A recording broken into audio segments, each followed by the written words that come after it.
Welcome, Natalie Turner, to this Q&A about the book launch of Innovation and Collaboration in the Digital Era.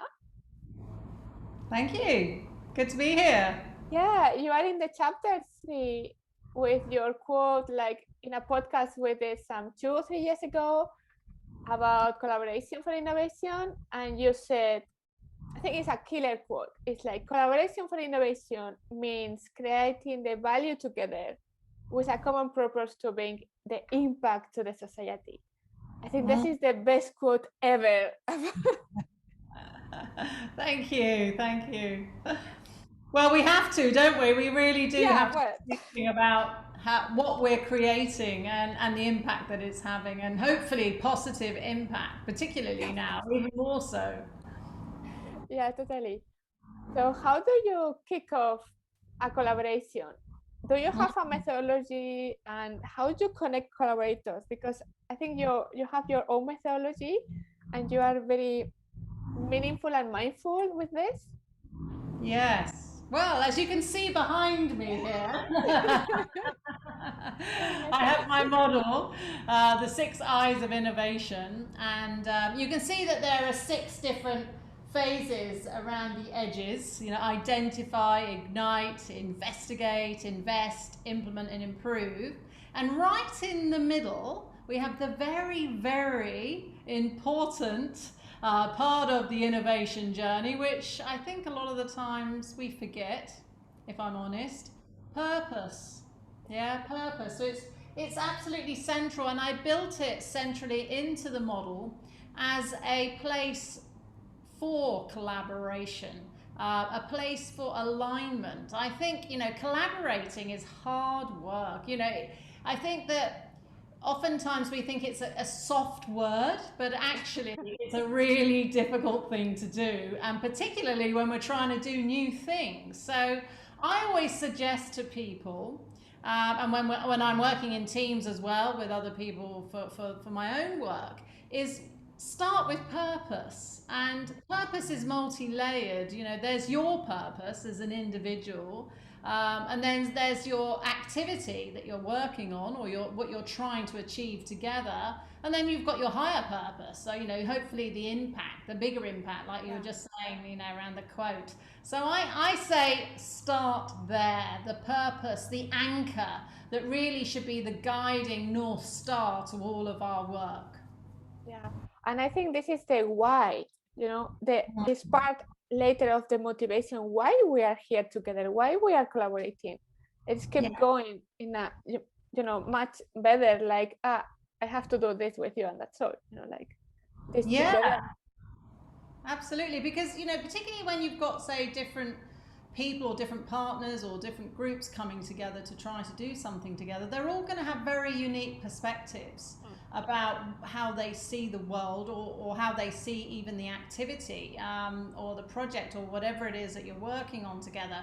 So I think even spending some good quality time in this space really helps to form a joint and collective, collaborative opinion about what you're trying to do together, and to hear diverse views, and then come to an agreement about what's important, why it's important, and also what you want to achieve, what the result and the impact is that you want to create.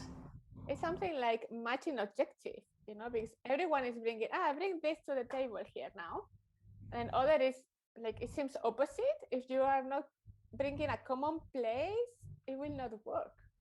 Absolutely, yeah. And when you start to then travel, around the 6 eyes, you come back constantly to purpose, to question, question what you're doing, how you're doing it. So each of those stages, you may identify some great opportunities together, or maybe one person or a group of people have identified an opportunity and brought other people in, to have clarity on purpose on the opportunity. To have clarity of purpose on your ideas, it's themselves, with regards to what you're generating, the creativity that you're using to create new solutions, etc. So each stage you can sort of come back to that space take that deep breath, stand back, reflect. What are we doing? Why are we doing it? How are things progressing? You know, what's working, what's not working, and have that central space. Yeah, and this is beautiful, because it's like innovation for me is like bringing value through creativity. And this is, you see, like the value has to be always in the center. If you don't have value, you don't have innovation. It's only an idea. Yeah. And there are many ideas that stay stuck in the idea land of Ignite, you know, and they don't get going, they don't manifest, they don't come into implementation. And it's such a shame, you know, that so much energy is expended, and a lot of the impact from that energy doesn't materialize for all sorts of reasons. But when you have like a guide map, I think, to help you navigate uncertainty and navigate opportunity and the idea landscape, and think, what does my idea need, and who does it need? You know, who amongst my fellow collaborators is going to be the best at what the idea needs next? To have a clear view on your strengths and where you're coming from is very central to the work that I do. Yeah, and how do you connect these collaborators? Well, I suppose it depends what you're doing. I think that if you're coming together with different people, I would say that to connect around a common vision, and to have a clear understanding of each of the collaborators' strengths and skills, both soft skills and also competency and expertise of what they're bringing, you know, what they're bringing to the collaboration. And then if you've got clarity on that, that also makes it a lot easier, because you have an understanding then of the different types of strengths that people will be able to deploy, in terms of when they're working together. So I think, you know, in terms of connection, well, obviously these days we're connecting mostly remotely, aren't we? And in a way, that's opened up huge opportunity now for collaboration, hasn't it? I mean, you can and diversity, and like now it's like the first chapter of the book is about decentralization of knowledge, which then you have innovation decentralized. And before, maybe when I started working, it was before the pandemic, like for people that was like, no, I want to collaborate, someone is like next door neighbor, you know, like, but this is not the reality, and this has not to be. And this kind of open-minded, like, you can collaborate with people in Australia because they are doing a very great job in the area you are as well, looking for solutions. Yeah. And so I think, you know, the ability to extend our networks, to be able to connect to people through, you know, through other people that we may know, is a lot easier these days, and far more enabling, because of the way that information technology is allowing us to reach out to people. And I think, you know, in the past, maybe when we were working a lot more face to face, maybe even our mindset was a bit smaller in some ways. You know, it's like I've got all these people that are near me. Whereas now, because we've been forced to work remotely and, you know, increasingly in hybrid environments, it's going to be, you know, collaborating and creating a space for collaboration across both remote, virtual, and hybrid. So it's going to be exciting, I think, the space of innovation and collaboration. Yeah, totally. And you are talking about impact. So how do you define and measure impact?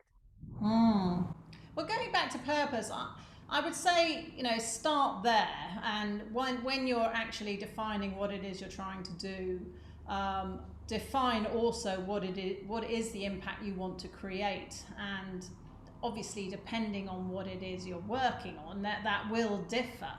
But I think if you have different measures around, you know, how to quantify what it is that you're doing, and those quantifying measures are going to differ.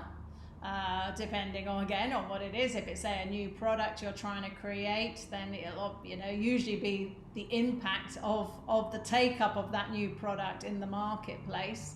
It could be numbers of new customers, it could be users, it could be, you know, exposure.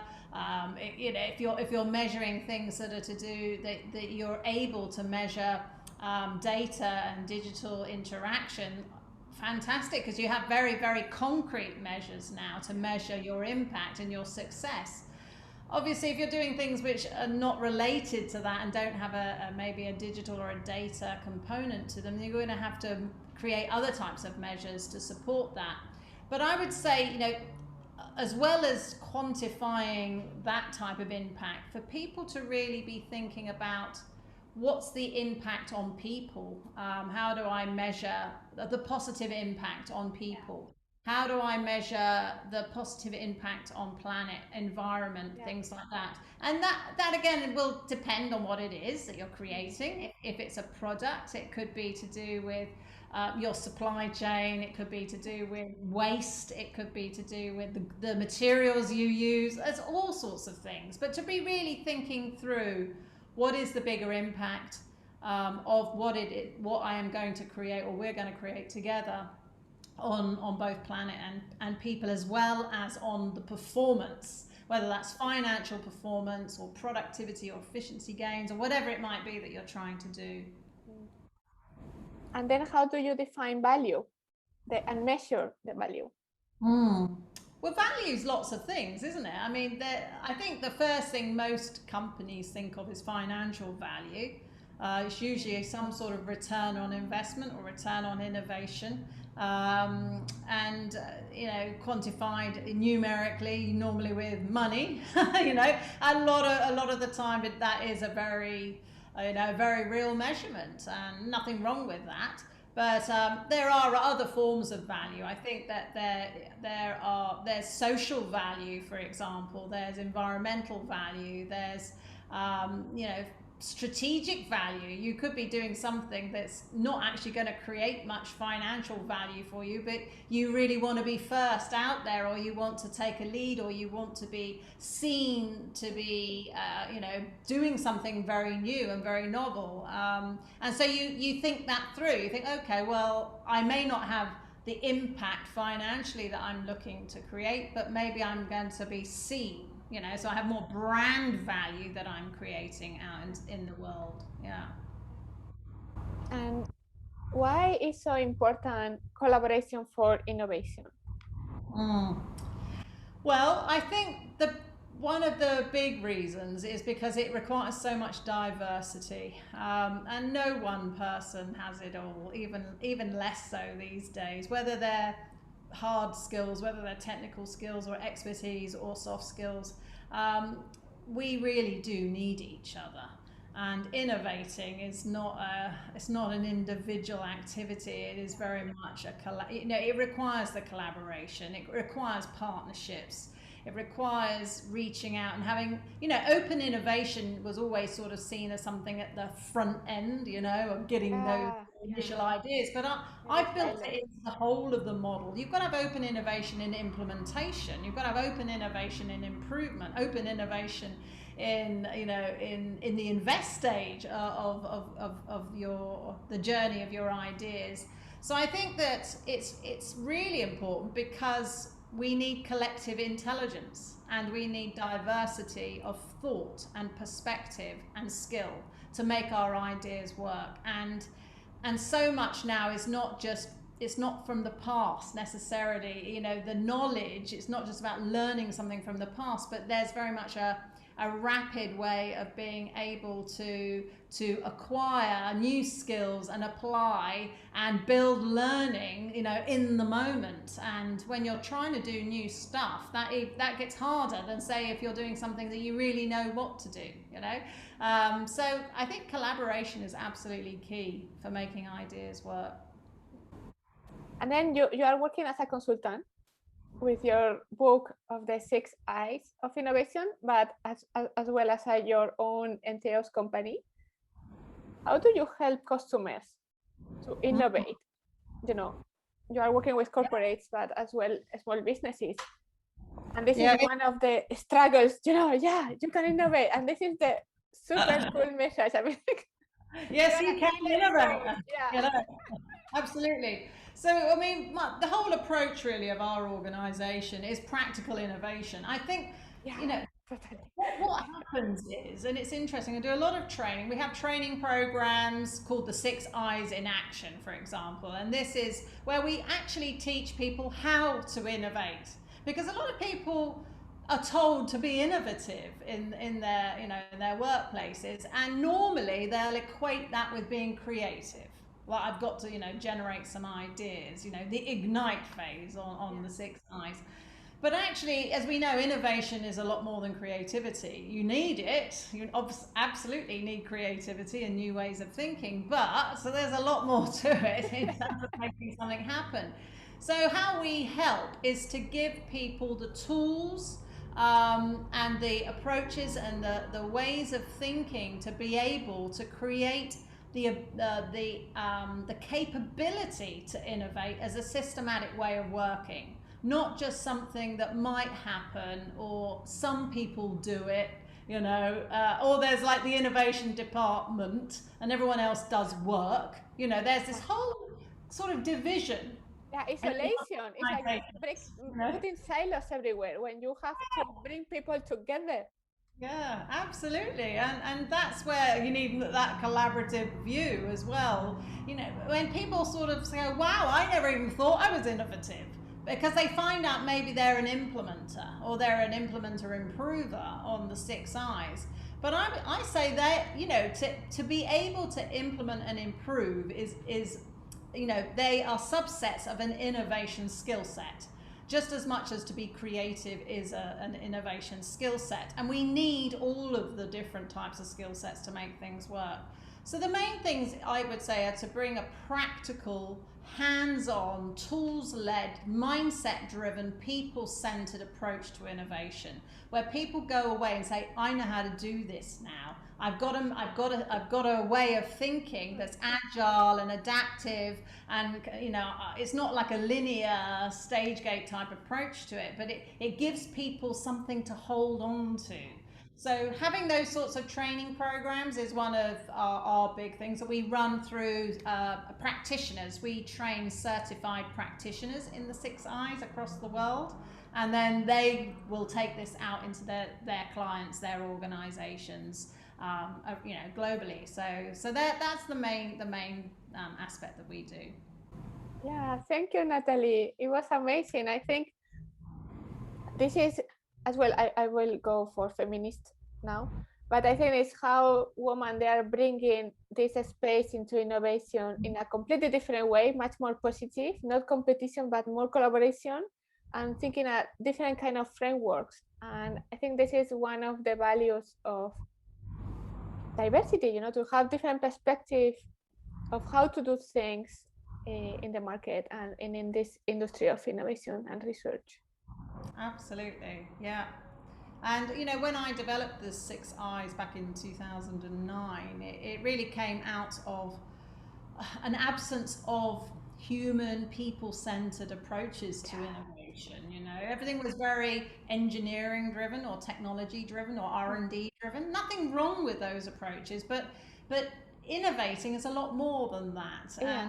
And we innovate in processes and services and experiences, in marketing campaigns, in call centers.